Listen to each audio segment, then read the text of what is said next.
momentum, tout est possible. Et puis cette série est juste incroyable. Depuis plusieurs semaines, on est béni, défié, encouragé, on est enseigné sur comment vivre un momentum. Et cette série est je l'aime vraiment, mais elle est extrêmement dangereuse, elle est à double tranchant. Parce qu'on pourrait, semaine après semaine, écouter le pasteur Patrice, oh, quel bon message, c'était fort, ah, je crois, tout est possible, alléluia, avec Dieu on va faire des exploits, si j'ai les bonnes croyances, je vais pouvoir tout accomplir, génial, génial, on applaudit, on se lève, on fait les photos, c'est super.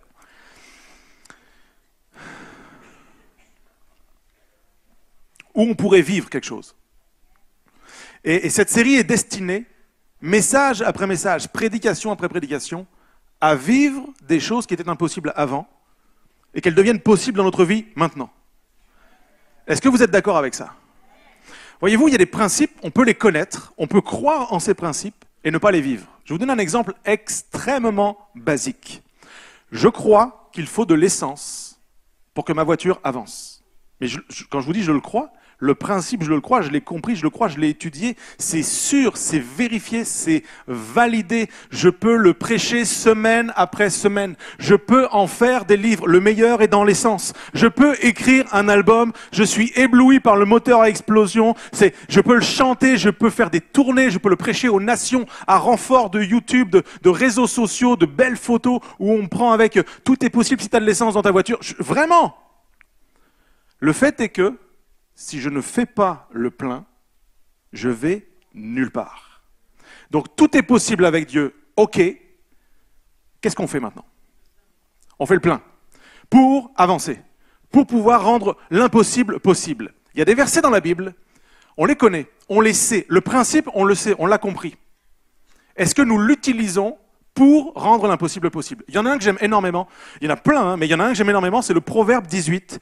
Je suis sûr que si vous êtes là depuis quelque temps, vous l'avez déjà entendu. Proverbe 18, verset 21. La mort et la vie sont au pouvoir de la langue. Principe spirituel. Je le crois. Vous le croyez aussi?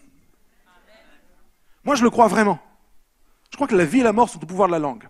Donc, ce qui veut dire que je ne vais pas juste parler pour raconter des histoires, pour donner des informations, pour faire rire ou pour... Non, je veux réaliser que quand je parle, je peux amener de la mort ou je peux amener de la vie. Si j'en prends conscience, tout change.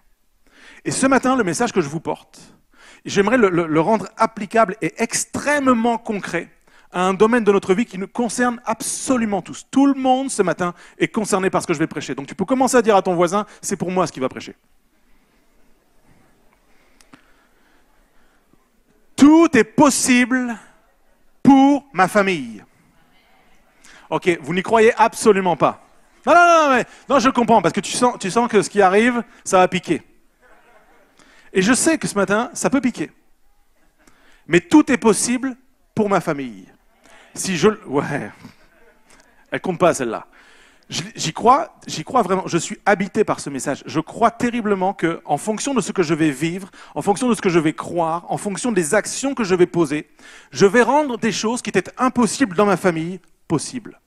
Ce qui n'arrivait pas, va arriver. Pense à toutes sortes de choses dans ta famille. Ce qui est impossible peut devenir possible dans ta famille. Simplement, ça nous engage, ça prend nous. Alors on va voir ensemble, si tout est possible dans ma famille, on va voir que premièrement, tout est possible dans mon couple. Tout est possible pour mon couple. On va commencer avec ça, si vous voulez bien.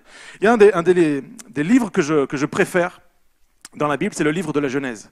Ceux qui me connaissent, ceux qui ont déjà parlé avec moi, ce livre, je peux le lire, le relire, le re-relire, le relire. J'apprends toujours, je suis toujours défié par ce livre, il me parle de manière vraiment particulière. Et notamment les premiers chapitres du livre de la Genèse. Ceux avec la création, avec tout ce que Dieu a pensé, imaginé, planifié, le scénario de Dieu, tout comment devait se passer. Et on arrive à Genèse 3, la chute de l'homme. C'est le moment où tout bascule du mauvais côté. C'est le moment où on ouvre la porte à l'humanité, à la maladie, à la défaite, à l'humiliation, au péché, aux chutes, aux difficultés, à la peine. Tout rentre dans Genèse 3. Et tout rentre tout simplement parce que l'homme et la femme, alors qu'ils croyaient à ce que Dieu disait, ils ont commencé à mettre en doute. Dieu a-t-il réellement dit? Et ils ont commencé à croire à une autre voie. Ils ont commencé à croire à la voix de ce serpent, de cet ennemi, du diable, qui venait leur dire, Dieu a-t-il réellement dit? Est-ce que tu ne crois pas qu'il ne serait pas mieux de faire autrement pour vivre autre chose? Et alors qu'ils vont manger, qu'ils vont se nourrir de ce que le diable avait pour eux, Ils ont ouvert la porte littéralement à l'effondrement du plan de Dieu pour eux. Et dans ce contexte-là, j'aimerais vous lire Genèse 3. Dieu va retourner vers Adam et il va lui dire, est-ce que tu as mangé de l'arbre dont je t'avais défendu de manger? Verset 12, l'homme répondit, 2 points, ouvrez les guillemets.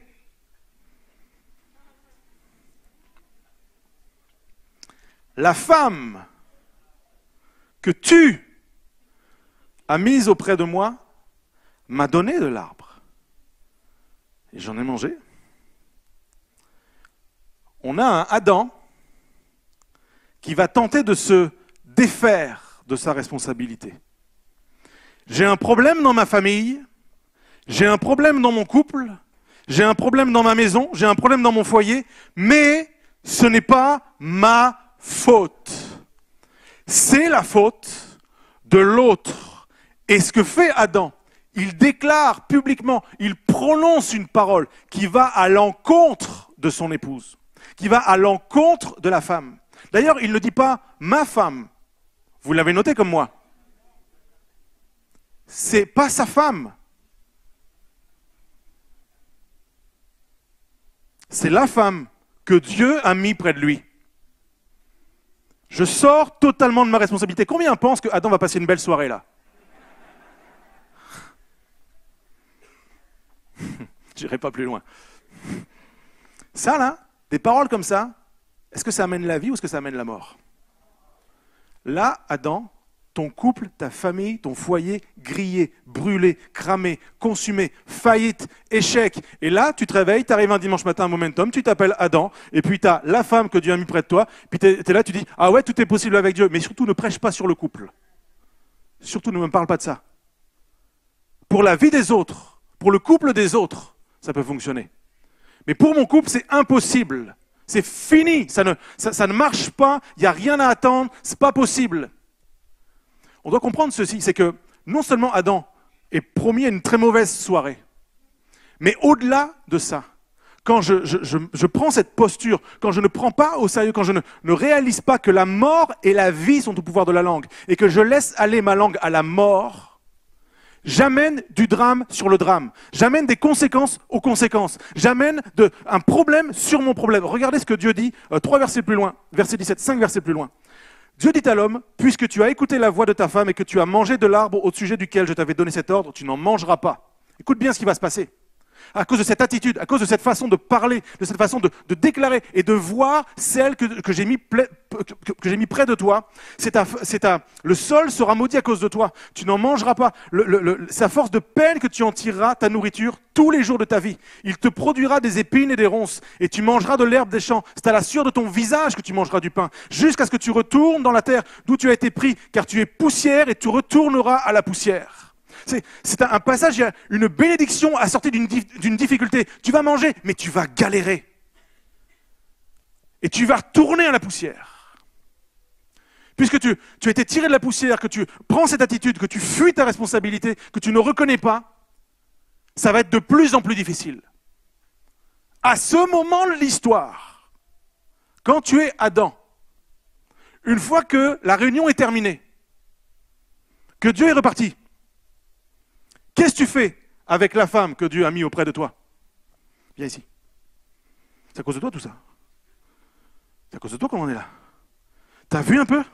Tu réalises un peu? À cause de toi, on va galérer, ça va être dur. À cause de toi, les finances, ça va pas. À cause de toi, Dieu est fâché contre nous. Je peux pas rentrer dans mon appel, je peux pas vivre ce que Dieu a pour moi. Tu peux pas vivre ce que Dieu a pour toi. C'est à cause de toi tout ce qui arrive. Retourne, pars, fuis, va-t'en. Je veux plus te voir. Scénario 1. Scénario 2. Adam a opté pour le scénario 2. Verset 20. Adam donna à sa femme le nom d'Ève, car elle est la mère de tous les vivants. L'Éternel Dieu fit à Adam et sa femme des habits de peau, et il les en revêtit. Alors que tout semble plié, mort, impossible, consumé, Adam, quelque part dans sa conscience, l'Esprit de Dieu vient le chercher. Et au lieu de tourner le dos à son épouse et dire « c'est fini, si c'est ça mon couple, c'est terminé », puis la famille, puis les projets de Dieu, puis Adam se retourne vers la femme que Dieu a mis auprès de lui, 5 versets plus haut. Il l'appelle sa femme. Et il prononce un prénom sur sa vie. Et qu'on se comprenne bien. C'est pas une Saint-Valentin, t'es jolie ma chérie. Il prononce la vie sur son épouse. Il déclare Ève comme la mère de tous les vivants. À ce moment-là, ils n'ont pas d'enfant. Il ne lui rappelle pas qu'elle est mère. Il déclare prophétiquement ce que Dieu veut faire dans leur famille. Au lieu de fuir, il prend sa responsabilité. Et au lieu de parler en mal, au lieu de semer de la mort, parce qu'il a compris que la mort et la vie sont au pouvoir de la langue, alors il va utiliser sa langue pour prononcer la vie sur celle qu'il reconnaît comme son épouse. Ève, parole prophétique, Genèse 3. À la suite de ça, qu'est-ce que Dieu fait? On l'a lu. Dieu prend un animal, il le sacrifie, il leur fait des habits. Première fois dans l'histoire de l'humanité que le sang coule. Premier sacrifice qui est nécessaire que Dieu fait. Dieu revient dans cette histoire. Le ciel se réouvre. Les possibilités de Dieu, la grâce de Dieu, l'image de Jésus dans l'Ancien Testament. Le sang coule pour couvrir la honte, pour couvrir le péché et restaurer les possibilités que l'on peut trouver en Dieu dans un couple. Et tous les couples disent, comprenez-moi. Il y a des vérités, on peut les crier aussi fort qu'on veut, on peut les chanter aussi fort qu'on veut, on peut les prêcher aussi longtemps qu'on veut. Mais de cette journée, d'aujourd'hui, c'est une journée historique. C'est une journée historique dans la vie de plusieurs. C'est une journée historique parce qu'à la fin de cette journée, tu peux dire tout est possible et revenir la semaine prochaine et dire tout est possible et dans 1 an et dans 10 ans dire tout est possible ou vivre que tout est possible. Comprenez-moi, c'est pas une baguette magique. C'est pas je vais dire quelque chose et tout va s'arranger dans mon couple. C'est pas ça. Adam, quand il prononce cette parole, il y a une prise de conscience qui va l'amener à vivre différemment, à considérer son épouse différemment, à faire de l'autre son partenaire plutôt que son adversaire. Il a compris que sa meilleure alliée, c'est l'autre moitié de son couple. Et nos vies changent, et nos couples changent quand on réalise, quand on comprend, quand on célèbre le fait que notre meilleur partenaire, notre meilleure chance, notre meilleure option, c'est celui ou celle avec qui tu partages ta vie. Et prononce la vie sur celui ou celle qui vit avec toi. J'aimerais m'adresser à tous les couples. Que tu ailles bien, c'est la fête, c'est génial, super. Que tu sois dans une galère, tu sais que c'est passager, c'est un moment, c'est difficile, il y a ceci ou il y a cela. Ou que ton couple, tu as l'impression que c'est mort, c'est fini, c'est cramé, c'est brûlé. J'aimerais péter un mythe ce matin. On passe tous par ces moments-là. L'homme qui vous parle est passé par ces moments-là. Et peut-être je passerai encore par ces moments-là. Mais je refuse que Satan gagne. Je le refuse. Et je déclare la vie sur mon conjoint, sur mon épouse. Je déclare la vie sur celle qui partage ma vie.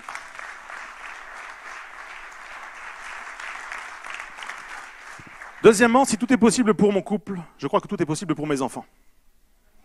Et je voudrais qu'on prenne le mot de l'enfant au sens biblique du terme, au sens large. Oui, les enfants, ce sont ceux que nous faisons, nos enfants naturels. J'ai la chance d'avoir 2 enfants, ils sont inscrits sur le livret de famille, et puis on pense à cela naturellement. Mais j'aimerais m'adresser à tout le monde, que tu aies des enfants ou pas. Il y a une autre façon, une autre définition des enfants dans la Bible. Les enfants sont aussi les enfants que nous enfantons spirituellement ou pas. Et l'apôtre Paul, j'aime ce qu'il dit à Timothée, j'aime le rapport qu'il a avec Timothée. 2 Timothée 1, verset 1er. Paul, apôtre de Jésus-Christ par la volonté de Dieu, pour annoncer la promesse de la vie qui est en Jésus-Christ, à Timothée, mon enfant bien-aimé. Parole de bénédiction, parole de vie. Que la grâce, la miséricorde et la paix te soient données de la part de Dieu le Père et de Jésus-Christ notre Seigneur. Ça, c'est l'attitude d'un papa spirituel. Nous sommes appelés les uns les autres à être des pères et des mères spirituels. Des parents sur la terre, c'est une chose, mais tu peux être papa ou maman d'un garçon ou d'une fille ici sur la terre, mais ne pas être un père spirituel. Et nous sommes appelés à être des pères et des mères spirituels avant toute autre chose. La pensée est la suivante, écoutez-moi bien. Nous ne sommes pas appelés à être seulement de bons leaders. Je viens de lancer un pavé dans la mare. Là. On prêche souvent ça, et je le crois, et je veux en être un. Quelqu'un qui montre le bon chemin, qui t'explique comment tu dois faire. Un leader te montre comment tu dois faire. Un père te montre qui tu dois être. Et nous sommes appelés, oui, à être des bons leaders, mais à être des pères et des mères spirituels. Et comment est-ce qu'on est un bon père ou une bonne mère dans le sens spirituel? J'aimerais qu'on regarde à l'exemple suprême, l'exemple incontestable. Vous pouvez ne pas être d'accord avec moi sur plein de choses, mais là, c'est incontestable. On va prendre l'exemple de Dieu le Père. On est à peu près il y a 2000 ans en arrière, une grande fête organisée autour du Jourdain.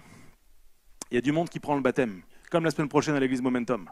C'est un moment de fête, les gens se repentent, les gens font demi-tour, ils s'engagent avec Dieu, ils se détournent de leurs péchés et Jésus arrive là et il demande à être baptisé par Jean-Baptiste.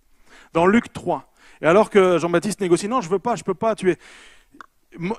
laisse faire, il faut que je le fasse, je dois montrer l'exemple. Et je prends le baptême d'adulte, je montre l'exemple, j'ouvre la voie. Et alors qu'il le fait, une voix fit entendre, Luc 3, verset 22, du ciel ces paroles.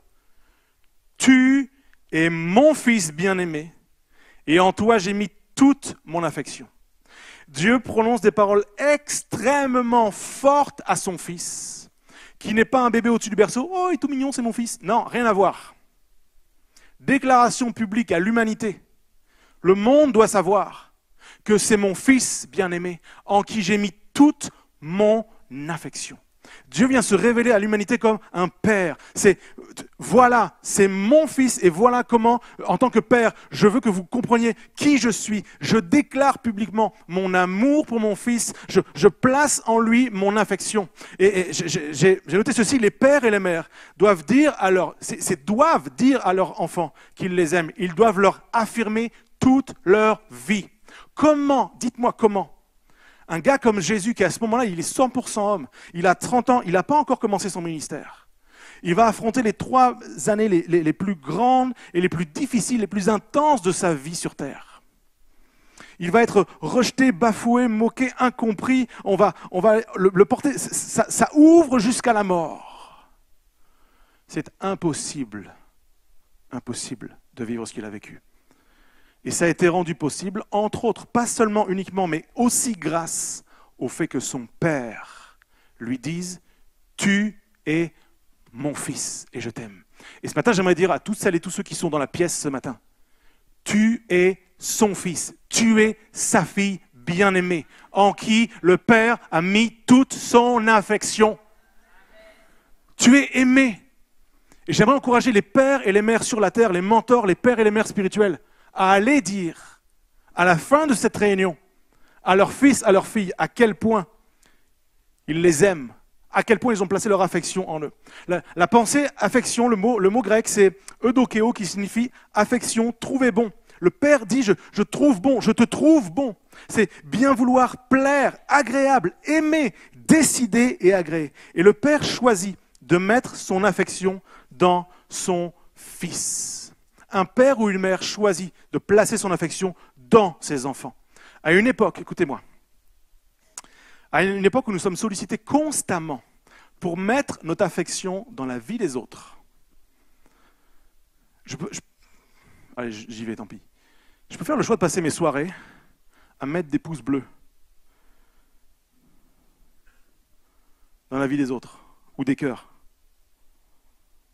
Et qu'on se comprenne bien là, c'est pas le péché, hein. Il n'y a rien de mal à apprécier la vie des autres. Je le fais, je continuerai de liker vos publications tout le monde, ok?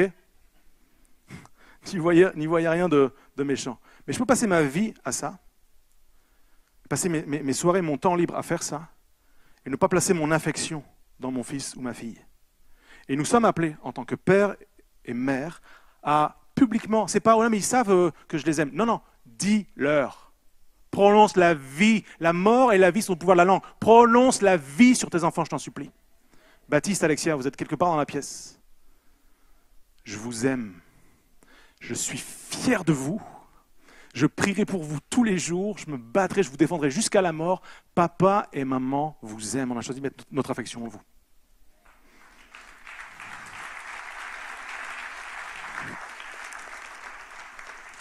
On n'est pas là juste pour parler des choses, on est là pour les faire et les vivre ensemble. Si tout est possible aussi pour mes enfants, je crois, troisièmement, que tout est possible pour mes frères et sœurs. Et encore une fois, je dois comprendre le principe pour comprendre et pour vivre pleinement le point. Tout est possible quand je comprends le principe de la famille de Dieu. C'est que nous sommes frères et sœurs. Il y a mes frères et sœurs. Moi, j'ai un frère et une sœur à Dunkerque. Et c'est mes frères, c'est mon frère et ma sœur de sang. On est sur le même livret de famille. Mais nous sommes également frères et sœurs de sang en Christ. Si vous me permettez l'expression, regardez avec moi le texte, ce que l'Évangile nous rapporte. Marc 3, verset 32. La foule était assise autour de lui, et on lui dit, voici ta mère et tes frères sont dehors et te demandent. Il répondit, donc Jésus répondit, qui est ma mère et qui sont mes frères? Puis jetant les regards sur ceux qui étaient assis autour de lui, il répondit, voici, dit-il, ma mère et mes frères. Quiconque fait la volonté de Dieu, celui-là est mon frère et ma sœur. On est frères et sœurs, les amis. Ce qui nous oppose, nos différentes opinions, façons de voir, culture, tout ce que vous voulez, ne pourra jamais avoir raison du fait qu'on est frères et sœurs. Et quand on est frères et sœurs, quand on réalise ce point-là, on n'est plus juste des gens qui nous rassemblons à l'église Momentum le dimanche. On n'est pas juste là, j'écoute le pasteur et puis je vis la louange, puis c'est super, et puis et je repars comme si ça n'était rien passé. Je réalise que c'est un rassemblement de famille. C'est une cousinade aujourd'hui. Il y a des gens de partout. On se rassemble, on fait le choix de se tenir ensemble. C'est un super bon programme, ça. On est une famille. Et quand on est une famille, on se comporte d'une certaine manière. Si on est juste des membres d'une association, on vient à l'Assemblée Générale, on vote, ou on ne vote pas, ou on ne vient pas. Mais une famille, c'est une famille. Ton frère reste ton frère même s'il ne vient pas. Ta sœur reste ta sœur même si elle ne vient pas. Même si tu fais n'importe quoi, tu restes mon frère. Même si tu fais n'importe quoi, tu restes ma sœur. Fais pas n'importe quoi. Mais on va se comporter différemment parce que nous sommes frères et sœurs. Et Jésus est en train de poser les bases d'une révolution spirituelle. C'est jusqu'à ce moment-là, c'était le peuple de Dieu. Et c'était localisé, c'était un pays, c'était une nation, c'était en Israël. Et à la fois, Jésus est en train de resserrer les liens et d'étendre les possibilités. C'est que nous sommes frères et sœurs en Jésus. Alors je sais, ça peut faire un peu old school de parler comme ça, mais c'est une réalité. Ça n'enlève pas le principe. La réalité, c'est que tu es assis à côté de ton frère et de ta sœur. Et pas seulement de quelqu'un qui va à l'église Momentum. C'est ton frère et c'est ta sœur. Et il y a une compréhension à avoir de qu'est-ce que ça amène, qu'est-ce que ça change finalement d'être ici en famille. Je vais vous lire un psaume. Je suis sûr que si vous avez un petit peu de culture biblique, vous l'avez déjà entendu, lu, écouté, prêché. Mais je vais vous surprendre ce matin. Psaume 133, verset 1er. Qu'il est agréable et qu'il est doux pour des frères de demeurer ensemble. C'est comme l'huile précieuse versée sur la tête qui descend sur la barbe d'Aaron, sur le col de ses vêtements. C'est comme la rosée de l'Hermon qui descend sur les hauteurs de Sion. En effet, c'est là que l'Éternel envoie la bénédiction et la vie pour l'éternité. Amen. Il y a deux pensées fortes dans ce texte. La première, c'est que, normalement, en famille, il est doux et agréable d'être ensemble. Et il n'y a pas un seul amen. Mais, je sais pourquoi. Parce qu'il faut qu'on lise le texte et qu'on le comprenne dans sa langue de départ, l'hébreu. Agréable et doux. Agréable, tobé, c'est ce qui signifie pur, bien, favorable, bien-être, bonheur, excellent, joie, meilleur, grâce, doux, naïm, agréable, chéri, dans la joie, belle possession, délice, bon, mélodieuse, doux et aimable. Voilà le programme de l'église Momentum jusqu'à ce que Jésus revienne.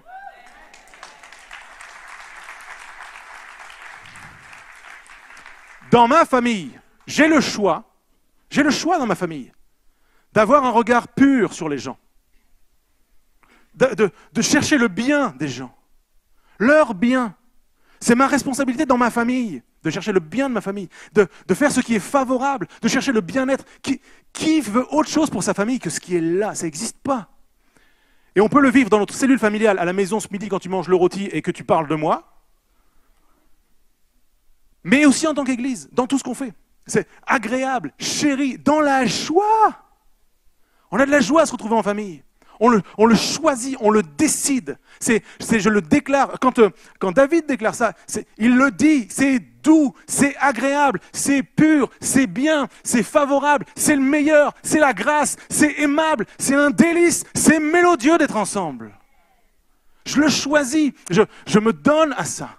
Ça, c'est le principe pour la famille. Pour ma famille de sang, mais pour ma famille en Christ. C'est le programme, c'est ce qu'on veut vivre. Et ça, c'est ce qui rend les choses possibles. Alors vous allez me dire, mais en quoi ça rend l'impossible possible, tout ça? C'est à cause de la deuxième pensée. C'est agréable, c'est doux pour les frères de demeurer ensemble. Et la pensée est la suivante, c'est la pensée de l'Hermont. Et Hermont, pour nous, ça ne veut pas dire grand-chose. Hermont, c'est une chaîne de 3 montagnes qui sont tout le temps enneigées. Extrêmement fertiles. Sur les coteaux, il y a plein d'arbres, il y a plein de végétation. Et c'est à partir de ces montagnes-là que se forment les ruisseaux qui alimentent le fleuve qu'on appelle le Jourdain, ce fameux fleuve dans lequel Jésus a pris son baptême. Si vous me permettez ce petit raccourci, il vaut ce qu'il vaut. Hermont alimente le baptistère.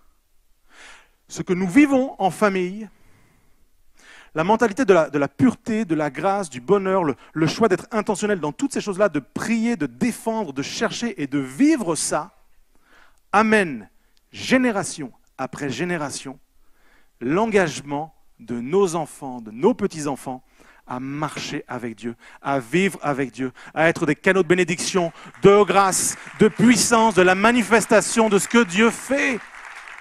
Il y a une puissance pour la famille, les amis. Nous ne sommes pas juste là pour faire des trucs. On est appelés à vivre et à défendre tout ce qui était sur le tableau là à l'arrière. C'est ça qui alimente le baptistère. Quand je réalise, quand je mesure ça, c'est sûr que ma bouche doit prendre les engagements pour ma famille.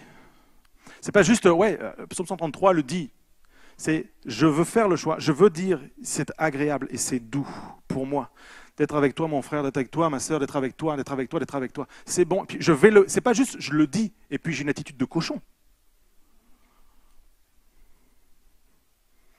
C'est je vais faire que ce soit bon. J'y crois tellement que je vais me placer dedans et je vais le faire, je vais le rendre possible que ce soit bon, agréable et pur. Que mes pensées sur les femmes de l'Église. Paul dit à Timothée, considère-les comme tes sœurs. Ça amène de la pureté quand tu regardes une femme comme ta sœur. Honore celui qui a les cheveux blancs. En fait, ça me pousse à une forme d'action. Ça me pousse à vivre et à rendre impossible quelque chose qui est possible. Et ça, c'est la puissance de Dieu qui agit en moi infiniment au-delà de tout ce que nous pouvons penser ou imaginer. Nous avons besoin de vivre ça à 200 000 %. Vous êtes avec moi, l'Église ?